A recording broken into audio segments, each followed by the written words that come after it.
සෙනෙහසේ ආශ්‍රමය දරුසුරතල් ප්‍රමාදාය වෙනුවෙන් කරන වැඩසටහන පිළිබඳව පෙළගැස්ම මම ඔබට දැනුවත් කරන්නම්. ගොඩක් අයට තියෙන ප්‍රශ්නයක් ඒක. ඒ නිසා මම බලාපොරොත්තු වෙනවා මේ හරහා එක කියලා දෙන්න. පූජාවට සම්බන්ධ වෙන්න කලින් මම මුණ ගැහෙන්න ඕන. හේතුවක් තියෙනවා. දැන් ඔයාලා අවුරුදු ගණන් දරුසුරතල් ප්‍රමාදව නොයෙකුත් දේවල් කරනවා. නමුත් ප්‍රතිඵලයක් ලැබුණේ නැහැ. වෛද්‍ය විද්‍යාව පැත්තෙන්, ආගමානුකූල පැත්තෙන් නිකී නොකී කටයුතු කරනවා. යන්ත්‍ර දානවා.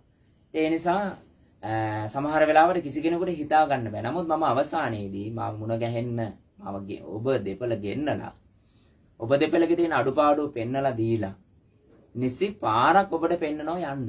ඒක ධර්මානුකූලව කතා කරන්න ගත්තම මම පැයක් එකමාරක් වගේ කතා කරලා ඔබගේ ඔළුවේ තිබෙන ඔය ගැටලුව වෙනස් කරනවා මම වෙනම මාවතකට යොමු කරනවා. ඒකයි ඔබ ඔය දකින්න ප්‍රතිඵල Facebook එකේ එහෙම දකින්න ප්‍රතිඵල ලැබෙන්නේ අන්න ඒ විදිහට. ඒ නිසා පළමු කොටම පූජාවට කලින් මාව මුණ ගැහෙන්න ආවට පස්සේ මම කියලා දෙනවා මෙන්න මේ විදිහට මේ ආහාර පාන මේ ඖෂධ ගන්න.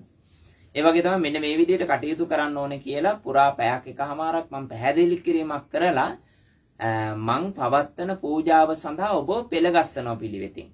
නිවස තුල කරන්න ඕන දේවල්, කන්න ඕන කෑම බීම මේ පිළිබඳ මේ විදිහට දැනුවත් කරලා ඒ වගේම තමයි තවත් විශේෂ කාරණා මම ඔබට දෙනවා ඔබගේ කායික ශක්තිය අනුව සහ කේන්දර පරීක්ෂා කිරීමෙන් අනතුරු ඔබට දෙනවා කාලයක්.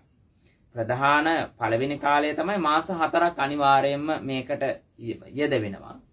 ඉන් අනතුරුව කාලයක් දෙනවා. සමහරවිට මාස 5ක් වෙන්න පුළුවන්, මාස 7ක් වෙන්න පුළුවන්, 8ක් වෙන්න පුළුවන්. මොකද අවුරුදු ගණනක් කරගන්න බැරි විච්ච දේවල් මම එක මාසෙකින් එක සතියකින් කරන්න බෑ. ඉතින් ඒ නිසා මාස ගණන් මං ඔබට දින වෙන් කරලා දෙන. ඒ වගේම පූජාවන් කියනවා මෙන්න මේ අහවල් දවසේ පූජාවට ඔබට සම්බන්ධ වෙන්න කියලා. ඉතින් ඒක මේ වැඩසටහන ඇවිල්ලා අර ඔබ පවත්වන බෝධි පූජාවක් වගේ නෙමෙයි. ඒ වගේම රුවන්වැලි සෑයට ඇවිල්ලා පවත්වන බාරහාර වෙන පූජාවක් නෙමෙයි. මේක පිළිවෙලකට කරන්නේ. පඩිපෙලක් වගේ මං හැමදාම කියන්නේ. ඉතින් ඒ නිසා මුල ඉඳලම මේකට සම්බන්ධ වෙන්න නම් පළමුකටම මාව මුණ ගැහිලා ඒ අවවාද අනුශාසන ලබා ගන්න. ඉතින් ඒ අපි දාන දුරකථන වලට කතා කරලා එන්න කලින් තොරතුරු ටික ගෙන්න ගන්න ඕනේ. මුණ ගැහෙන්න කලින් තොරතුරු ගෙන්නගෙන දින වෙන් කරගෙන වෙලාවල් වෙන් කරගෙන මුණ ගැහිලා අවවාද අනුශාසන ලබාගෙන ඔබේ දින දුර්වලකම කොතනද දරුසුරතල් ප්‍රමාද වෙන්නේ හේතුව මම ඔබට කියනවා. ප්‍රශ්නයේ ගැටලුව निराකරණය කරගන්න ක්‍රමවේදයක් මම ඔබට කියනවා. ධර්මානුකූල ජීවිතයක් ගත කරන්න ඔබගේ තිබෙන අඩුපාඩුකම් රාශියක් තියෙනවා. ඒකයි ඔය දරුඵල ප්‍රමාද වෙලා ඔය දුක් විඳින්නේ. ඒ නිසා මේක දරුඵල ප්‍රමාදායට පමණක් නෙමෙයි. දරුපැටියේ නිර්මාණය අලුත විවාහ වෙලා දරුපැටියේ නිර්මාණය කරන්න බලාපොරොත්තු වෙන කෙනෙකුට බොහොම වැදගත් වෙනවා. බොහොම වැදගත් වෙනවා. මොකද දිව්‍ය බ්‍රහ්ම ලෝක වලින් චුත වෙන දෙවියන්ට සිත පිහිටවන්න හොඳ අම්මලා තාත්තලා අපි ධර්මානුකූලව නිර්මාණය කරන්න ඕනේ. ඉතින් ඒ නිසා ඒ අයටත් බොහොම වැදගත් වෙනවා. මේ අවවාද අනුශාසන බොහොම නිරෝගිමත් සමහර වෙලාවට පිටින් ඖෂධ වර්ග දෙන්න තු තමන්ගේ ඇඟෙන්ම කායික ශක්තිය හදා නිරෝගිමත් දරු සම්පතක් බිහි කරන්න පුළුවන් මාර්ගෝපදේශකත්වයක් මේ තුල තියෙනවා. ධර්මානුකූල පසුබිමක් තියෙනවා. මේ රට ජාතිය සම්බුද්ධ ශාසනය වලින් අම්මට තාත්තට ආදරය කරන්න පුළුවන් දරු පැටව් බිහි වෙන වැඩසටහනක්. ඒ නිසා ඔබත් එහෙම ආදරය කරනවා නම් කැමති නම් මේකට සම්බන්ධ වෙන්න පුළුවන්. ඒ වගේම තමයි මේ තුල තියෙන මේ වටිනාකම බල සම්පන්නකම පුණ්‍යවන්තකම ඔබට දකින්න අත්විඳින්න අවස්ථාවක් ලැබෙනවා. මේ වැඩසටහනේ දහස් සංඛ්‍යාත අය කිරිසීන සැබෑ කරගෙන තියෙනවා. ඉතින් ඒ අයගේ ප්‍රතිඵල අපි ළඟ තියෙනවා.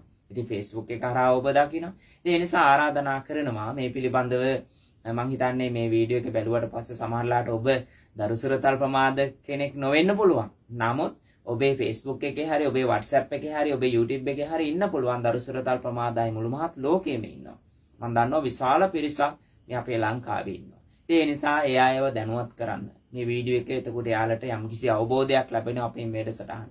මෙහෙම සෙනෙහසේ ආශ්‍රමයේ කියලා මේ page එකක් තියෙනවා Facebook එකේ බලන්න කියන්නේ ප්‍රතිඵල. මොකද පින් සිද්ධ වෙනවා. හැමෝටම පින් වැඩෙන පින්කමක් මේ රට වෙනුවෙන්, ජාතිය වෙනුවෙන්, සම්බුද්ධ ශාසනය වෙනුවෙන් සත්පුරුෂය දායාද කරොත් අර බුදුරජාණන් වහන්සේ බලාපොරොත්තු වෙච්ච මේ දහම සත්පුරුෂ මිනිසු චිරාත් කාලයක් මේ රට රකීවි, මේ දහම රකීවි, මේ ශාසනය රකීවි. ඒකට අවශ්‍ය කරන පුණ්‍ය ශක්තිය අපිට පුළුවන් විදිහට. ඒ නිසා දායකත්වයේ ධර්ම කියලා සියලු දෙනාටම සිහිපත් කරමින් මේ වීඩියෝ එක දරුසුරතල් ප්‍රමාදාය වෙනුවෙන් සහ විශේෂයෙන්ම දරු සම්පතක් බලාපොරොත්තුෙන් ඉන්න නව යුවතිපතින් අලුතෙන් විවාහ වෙච්ච අයට විවාහ වෙන්න බලාපොරොත්තු වෙන අයට බොහොම වැදගත් වෙනවා. ඉතින් ඒ නිසා මේ වීඩියෝ එකේ අයව දැනුවත් කරන්න මේ වැඩසටහන පිළිබඳව යම් අවබෝධයක් ගන්න මේ වීඩියෝ එක ඔබ වෙනුවෙන් නිර්මාණය කරන්නට යෙදුනේ. සියලු දෙනාටම තෙරුවන් සරණයි.